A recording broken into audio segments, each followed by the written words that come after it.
Welcome to the Expat Equation, the podcast where we explore the human side of working abroad. We're your hosts. I'm Julian John. And I'm Bianca Cenan. We're both expats and inclusion professionals, and through our work at Candidate Aid and Culture Flow, we've helped hundreds of internationals navigate global careers. In each episode, we speak with internationals and the companies who hire them to uncover the real stories, struggles and strategies behind building a life and career across borders. Today's guest is Kim Hale, CEO of Splash, Careers, Talent Acquisition and Retention Organization. Both Kim and her partner decided to move to Norway before getting a job here. We learn about her search for a role and what it's taught them about navigating culture and identity and how it's shaping their career. So whether you're an international professional or someone working in HR, this episode is for you. And if you enjoyed today's episode, follow us wherever you're getting your podcasts and share it with someone who might need to hear this. Let's dive in. Hi, Kim. To start, could you walk us through your international journey, where you're originally from, what inspired you to move abroad, the countries you lived in, and how that has shaped your professional and personal path so far? Yeah, it's a funny one, and I'll try and keep it as short as I can, but my name's Kim. I'm originally from the UK. Ever since I can remember, my plan was always to leave and go traveling or live abroad and things like that. I have no idea why. There was a school report that I did. I must have been in year 10, so about 14 or 15. And I don't remember writing this report. I don't remember anything about this, but it got sent home to my parents and it says, art is not my priority and one day I want to live in Canada. Again, no recollection of writing this, but here we go. And then I've been with my husband my then boyfriend, now husband, a couple of years. And I said, look, mate, I'm going around the world. You can join me or not. If you don't, we'll see how this goes. So we doubled down, got married, and 11 days later, after the wedding, we left the UK, packed our bags for a trip around Europe, Asia, 3 months in Australia. And then we were running out of money in Australia. So again, in that contrary sort of sense, looked at it and went, everybody from the UK moves to Australia. We'll go to New Zealand, knowing nothing about the place. So booked our visa, got a tuberculosis scan and a full health checkup. I got the visa for New Zealand, lived there for just over a year. And that's where I got I was a hotel manager for 3 months there and I loved that. And then I moved, and then I was a receptionist for Samsung or similar sort of title. I can't remember anymore. And that was about 8 months. So I did most of the year there. And that was my first thing of tech, which was quite cool. And then again, back to that, I want to live in Canada. It's a lottery for a working holiday visa in Canada. We applied.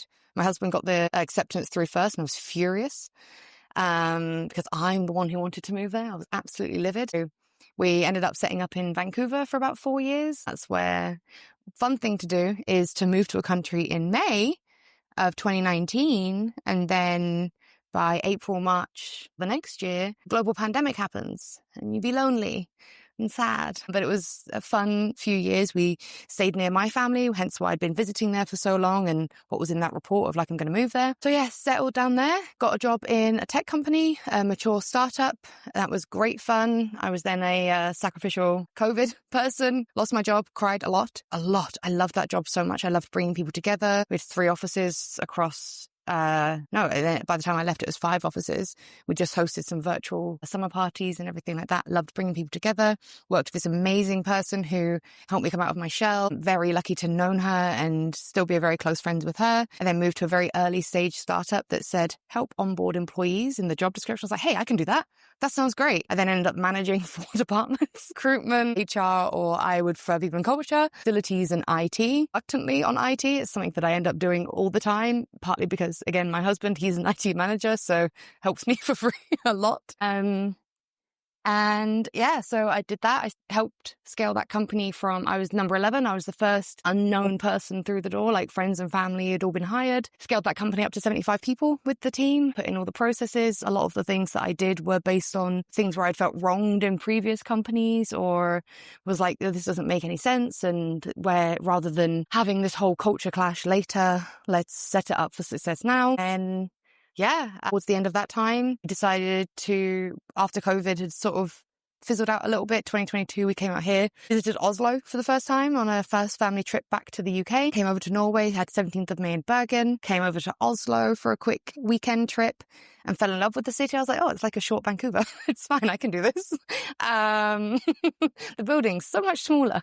And my hometown in the UK looked so tiny in comparison to the multi-story buildings in Vancouver. So we did that, enjoyed it, loved it, started applying for jobs, booked the flight. And then a couple of weeks after we booked the flight, one of my husband's interview processes wrapped up. I was going to continue on with the Canadian company that had partners here in Norway and Sweden, which was fantastic. That didn't happen until September. I moved here, attended all the events, volunteered at everything, and kind of rocked up at a couple of places to say, hey, I work here now, what's up? And they're like, oh, okay, sure. So I made up a couple of unpaid roles for myself. So one of the first things I did was saw a job application for a volunteer position at Startup Extreme in 2023. I signed up, loved it. It's the Irish talking quick. So signed up for Startup Extreme 2023. Loved it. 5 days away as part of the volunteer crew. Got a hot seat desk at Startup Campus. Stayed around there. Kind of just helped out enough. Like was on the peripheral of the team. Like got invited to like sing happy birthday for a team member. Things like that. Then when things needed to be done, I'd be like, oh, well, let me grab the other end of that table. Let me help out. So when they ended up looking for an operations manager, the head of marketing recommended me. It was not a job that I think was posted. But again, it was me put forward for the role, which is what had happened in other positions and going forward and back and everything. So I had the interview process. It was me and I think one or two other candidates. Got the job, loved it. So I ran the operations for Startup Extreme 2024, which is all the logistics, all the activity, all the accommodation, all the volunteers, all the dinners, and kind of everything that goes on behind the scenes of an event. And then had other people do the ticket sales marketing and what happens on the stages. I made a joke frequently. I was like, I'm going to build you the stages. You got to fill them up. There's nothing I can't do all of that. Absolutely loved that. And then we ran an event in the summer. Unfortunately, they went bankrupt just before Oslo Innovation Week. So I attended everything in Oslo Innovation Week 2024. Spent a lot of time with Umbrella, accidentally, and Merin, who I have known for a couple of years by this point, thought she was cool. She was one of the first people that I met here. After Startup Extreme, I was like, I'm not done with this type of work. So I pitched an idea of Splash to Umbrella. And she was like, it's great, let's do it. Sounds fabulous. Also, would you like to do all these other things that we do at Umbrella? I was like, yes, that sounds wonderful. So I started helping. It's everything that I have been doing with one startup previously, but with multiple sets of leaders in terms of like career coaching, shop development and things like that. It's just I was calling it something different. It would be like, here's this organizational chart review sort of thing. It was like, actually, that's this whole other thing that I just didn't have the words for. And then we launched Splash as a brand under Umbrella. And then in summer 2025, set it up as an IS and ran it again during Oslo Innovation Week, which is one of the things that I said to Merin when I pitched it. I said, it's going to run twice a year. And this time next year, it's going to be an Oslo Innovation Week. And it did. It was. So that was cool and very scary. And then it's been a very foundational year to sort of really go for it next year. Amazing. Thank you for that introduction. That's fantastic. No, it's fantastic. You've lived in the UK, Australia, New Zealand, Canada, and now Norway. What was an example of a culture shock in any of those countries that you can just share with us? Like, what was the biggest surprise, for example? I grew up in a place that, so I grew up in rural UK across like the 90s, early 2000s and 2010s, right?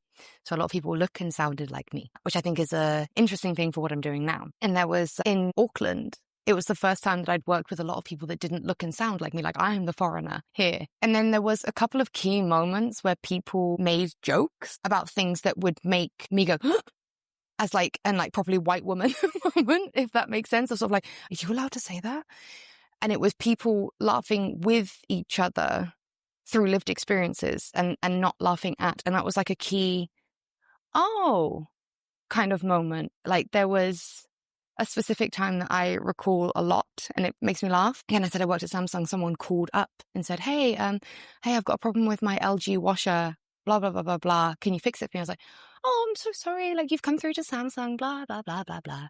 Oh, it's all Korean. Can't you just help me anyways? And I was like, no, I'm just joking. It's such and such from this department. Can you get the lift down for me, please? And I was like, hanging on for dear life. Like, oh my God, I don't know how to respond to this without like getting angry or upset or something. So there was that kind of yeah, being around different people was new. And I guess part of the reason why I wanted to like go and travel anyways, like I always believed go out and meet different people, please. And so it was like that kind of like lived moment of like, okay, that was funny. Like objectively, that was a funny prank to pull on me. Would you say that there was a defining moment in your journey abroad? If you could pick just one. My career? In general. Or just general?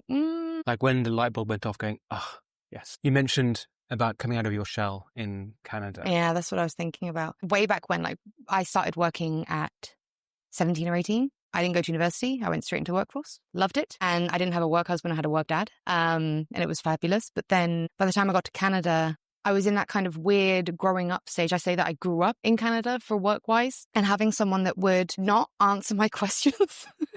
And she would go, what do you think? And I was like, huh? Why does that matter? What I think?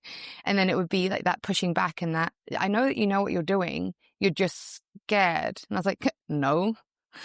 Yes. So that would be a really huge defining moment of like growing up and like having someone go, no, I trust you enough that I'm going to go on a month-long trip. You can manage all 3 offices, and I have never wanted to do that before. I am unavailable because I'm in Antarctica. So having that kind of someone believe in you and like tell you that repeatedly, especially after having such a choppy few years of odd jobs and traveling and living out of a backpack and everything. Great. As we sort of go into the deep dive now, we're going to go back to your coming to Norway. So what was it like when you got on the airplane? You knew you had to get a job. Your partner had already got one. What was it like searching for your first role here in Norway? I've been visiting Norway for about 10 years. I've been learning the language for about 10 years before we moved here. So it wasn't a surprise. I was almost like, I said it in a conversation recently. On paper, I am in air quotes, model immigrant, right? I've been doing the work. I know the culture. I know some people. I know the language enough to ask for food and drink and if I can pet your dog. And honestly, what more do I need right now? Let's be serious. So I knew the culture enough that it was university heavy, language heavy, and I had none of those things, but I'm really good at what I do. And so what I figured I would do was something that I'd never done before is I was going to get in the way and I was going to be loud. So I booked all the coffees. I networked my little shoes off and I volunteered at everything. Again, like I say, I turned up at several spaces and say, hey, what's up? I work here now. I actually said to someone, I was like, look, I have nothing else to do. Let me move tables around. I love doing events. Let me just help organize some stuff with you. Took on a volunteer position with them. Also joined a startup there at some point and loved that. And so what I decided to do was get in the way. I received some great advice from Pippa, brains behind Magic Co-working Space for Women. And she told me to be helpful. And that was the biggest piece of advice that I could. And if I can't solve someone's problem, find them someone that can. Connect people or fix a problem. Don't just say, hey, can I have a job? Like say, hey, can I have a job? I can do X, Y, and Z. Like take the emotional labor off of the individual that you're asking something of, or connect them up to someone who can solve a problem. So that's what I did. I made everybody connect. How would you define the working culture here and how different is to what you experienced before working in all the other countries? Moving here from Vancouver, Canada was a bit of a switch up. Again, I just worked at a startup that was 100% remote. So I only left the apartment to walk the foster dogs that we had for 3 months at a time. Other than that, it was bed, laptop, bed. Do you know what I mean? And so it's not something that I've had a whole lot of like Norwegian corporate culture experience with. Nothing has changed too much for me because I've been around startups or in and around the startup scene or around events. And events are a beast where, again, you are doing these, 18, 20-hour days every now and again, or a very intense time period. So it's not something that I have the most experience in, but it sounds like it's lovely for other people. How did you adjust to the workplace culture here? I don't know if I did. I think I kind of just went. It got to the point where I knew that I was good enough to do the things that I was doing. And again, I've only ever been a contractor. So like when I was at Startup Extreme, I had that job plus 2 or 3 others at the same time. So I was very much like, I am actually a stinky stray cat. You know, I'm going to come and go as I please. And so I haven't had to adjust in the same way that a lot of other people do because I've very much been leading for myself and tried to be selfish in the best way possible in terms of like advocating for myself, working for multiple organizations, doing things that I love and enjoy, but also trying to find balance where actually I take a few hours to sleep every now and again as well. It sounds as though you need to get your hands dirty, get involved, deliver impact, and almost that will lead to something that you'll end up calling a job, for example. Yeah, for sure. Did you find in that process that language or communication held you back? You mentioned you speak Norwegian fluently. I do not. No. Oh, so you spent 10 years learning Norwegian. And I'm just not very good at it still. So, do you think that learning Norwegian would have helped you more or not in this case?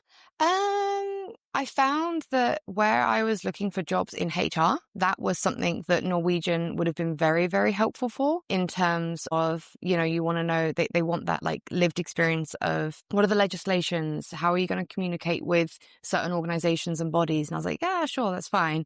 But there was also one interview process and like the language wasn't one thing. It was more me being a Norwegian potato, which is revered until you are one. And then they're like, I have no space for you.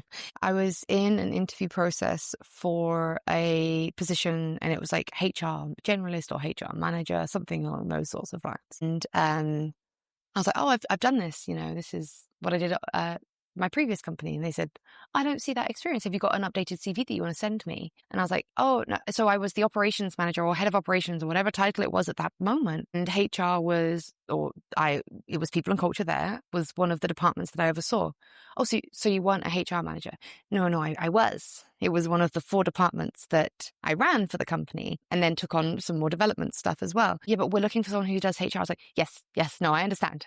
That is me. I do that. Yes, thank you. But I also can collaborate and oversee these other places and teams and everything as well. And that means that when we're having interdepartmental conversations, I get it. I know where we're going. I know how it's going. Yeah, but we want someone in HR. I was like, yeah, fine.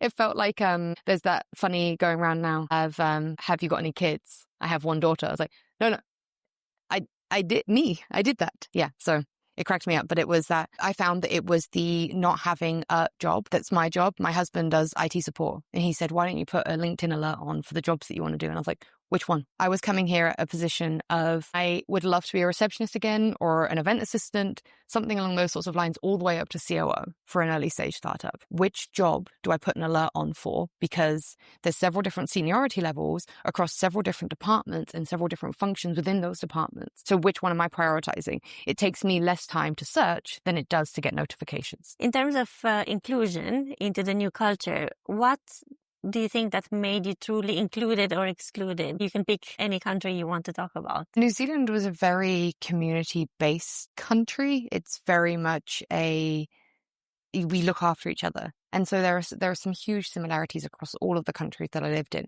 And I feel that Norway has aspects of that as well, but also that kind of, it's a community and not an individualist society.